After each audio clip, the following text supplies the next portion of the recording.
அன்பிற்குரிய தம்பிகளே, தங்கைகளே, உங்கள் அனைவருக்கும் எனது அன்பான வணக்கம். ஒவ்வொரு திருக்குறளின் மேன்மையான கருத்துக்களை இவ்வுலகெங்கும் வாழுகின்ற மாணவ மாணவியராகிய தாங்கள் அனைவரும் தெளிவாகவும் சிறப்பாகவும் அறிந்து உணர்ந்து உன்னதமான மேன்மையான ஒவ்வொரு திருக்குறளையும் அதில் சொல்லப்பட்டுள்ள உன்னதமான உயர்வான கருத்துக்களையும் நீங்கள் உங்களது தேர்வுகள் எழுதுவதற்கும் அதே சமயத்திலே அந்த மாண்புமிக்க மேன்மை தாங்கிய கருத்துக்களை கொண்டு உங்களுடைய வாழ்க்கை பயணத்தை, வாழ்க்கை பாதையை செம்மையாகவும் அன்புடனும் அறத்துடனும் மற்றும் ஆக சிறந்த அனைத்து விதமான திருக்குறளில் சொல்லப்பட்டுள்ள பண்பு நலன்கள் உடனும் அமைத்துக் கொள்ள உதவுவதே இந்த கருத்தாக்கத்தினுடைய நோக்கமாகும். அந்த வகையிலே இன்று நாம் எடுத்துக்கொள்ளும் திருக்குறள் எண் 328 அறத்துப்பாலிலே துறவரவியலிலே கொல்லாமை என்கின்ற அதிகாரத்திலே அமைய பெற்றுள்ள அந்த திருக்குறள், நன்றாகும் ஆக்கம் பெரிதெனினும் சான்றோர்க்கு கொன்றாகும் ஆக்கம் கடை. நன்றாகும் ஆக்கம் பெரிதெனினும் சான்றோர்க்கு கொன்றாகும் ஆக்கம் கடை. நாம் இப்பொழுது இந்த திருக்குறளின் வார்த்தைகளுக்கு தனித்தனியாக பொருள் காணலாம். நன்றாகும் ஆக்கம் என்றால் நன்மை தரக்கூடிய ஆக்க செயல் என்றாலும், பெரிதெனினும் என்றால் அது பெரியதாக இருக்கும் என்றாலும், சான்றோருக்கு என்றால் நல்லறிவுடைய கல்வி கற்ற சான்றோருக்கு, கொன்றாகும் ஆக்கம் கடை என்றால் பிற உயிர்களை கொல்வதால் கிடைக்கின்ற ஆக்கம் கடைநிலை இழி செயலாகவே இருக்கும். அதாவது தமக்கு நன்மை தரக்கூடிய ஆக்க செயல் என்றாலும், அந்த ஆக்கம் பெரியதாக இருக்கும் என்றாலும், நல்லறிவுடைய கல்வி கற்ற சான்றோர்கள் அந்த பிற உயிர்களை கொல்வதால் கிடைக்கின்ற ஆக்கம் தரை கடைநிலை இழி செயலாகவே கருதுவார்கள் என்பது இந்த திருக்குறளின் அற்புதமான கருத்தாகும். நாம் இப்பொழுது திருக்குறள் சம்பந்தமான ஒரு தகவலை தெரிந்து கொள்ளலாம். பாவேந்தர் பாரதிதாசன் திருக்குறளை தென் தமிழ் நடை சின்னஞ்சிறிய 2 அடிகள் என்று போற்றி புகழ்ந்து உரைத்துள்ளார் என்பதை அறிகிறோம். என்னதான் நல்லதொரு ஆக்கம் என்றாலும், பெரியதொரு நன்மை நமக்கு கிடைக்க போகிறது என்றாலும், பிற உயிர்களை கொன்று கிடைப்பதனால் உண்டாகின்ற அந்த ஆக்கத்தினை கல்வியில் சிறந்த நல்ல அறிவுடைய சான்றோர்கள் கடைநிலையான இழி செயலாகவே, இழி நிலையாகவே கருதுவார்கள் என்கின்ற இந்த திருக்குறளின் அற்புதமான கருத்தோடு தொடர்புடைய இனியதொரு தமிழ் திரைப்பட பாடல் வரிகளை நாம் தேடுகின்ற பொழுது கவிஞர் வாலி இயற்றியிருக்கிற ஒரு சிறப்புமிக்க பாடல் வரிகள் நம் நினைவுக்கு வருகிறது.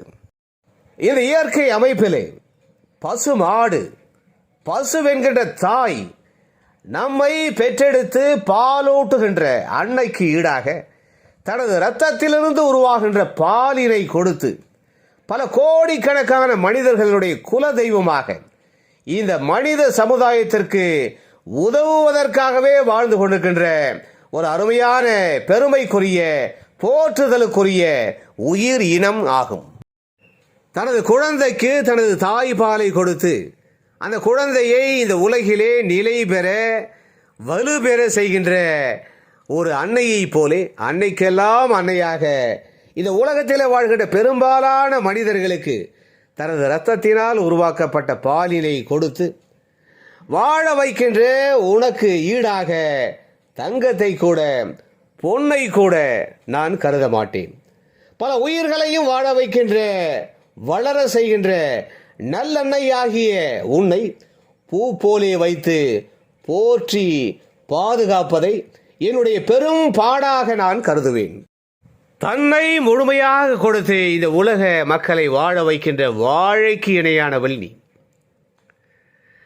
இல்லறம் நடத்துகின்ற சம்சாரிகளின் குழந்தைகளுக்கு மட்டுமல்ல, அந்த குடும்ப உறுப்பினர்கள் ஒவ்வொருவருக்கும் அவர்களுடைய பால் தேவையை சிறப்பாக சீர் செய்கின்ற, அவர்களை வளர்க்கின்ற, அவர்களை வாழ வைக்கின்ற அன்பு தெய்வம் நீ.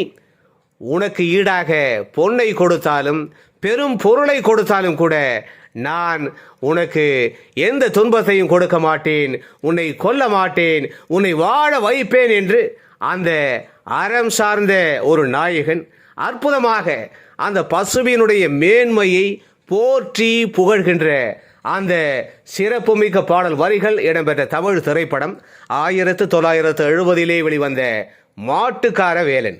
வாலியின் அந்த அற்புதமான பாடல் வரிகளுக்கு KV மகாதேவன் இனிமையாக இசையமைக்க TM சௌந்தரராஜன் மிக அருமையாக பாடுகின்ற அந்த சிறப்புமிக்க பாடல் வரிகள் இதோ என் குரலில் உங்களுக்காக.